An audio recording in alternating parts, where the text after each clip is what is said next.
And through all of that, through all those ventures, I hired almost every marketing company in Fort Worth, and there are a lot of great ones. And what I found was like almost all of the agencies could make me a great logo, a great graphic, a great website, but there was always a disconnect on feeling like they got me. So they make me a website, and I spend all this time having to rewrite it. So I'm like, they don't get me. They don't know how to tell my story. They don't understand my story.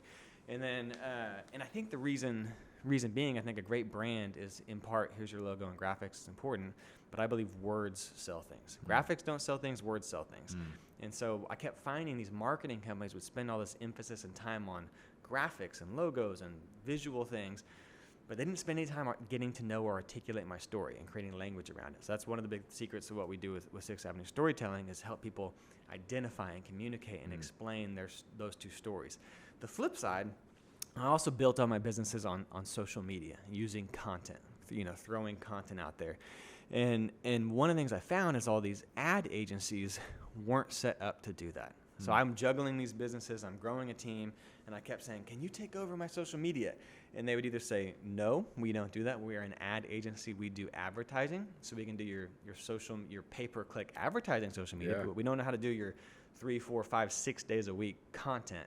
Or they would say, yes, we can do it. And when they would do it, it was horrible. It was like a guy in an office who had no connection to who we were. Right. It just felt a disconnect. And it was always like, let's do a campaign. I'm like, I don't want it or need a campaign. Yeah. I need ongoing content. So Jamey and I, my partner, kept joking, we should create our own marketing company because there's kind of a hole in the market. So that being said, one of the things that we do with Sixth Avenue Storytelling is one, and I think every business should use storytelling to market. It's one, we help businesses identify and communicate and create language around their story. And then what's your plan to use that story to tell it? Yeah. And this is what this is doing. Like the reason this podcast is so neat and cool because you're inviting people into a deeper story, which builds connection and trust. Yeah. And so that's essentially what we're doing at Sixth Avenue Storytelling is helping people use storytelling to grow a following. And those are the tools that we love to share. Man,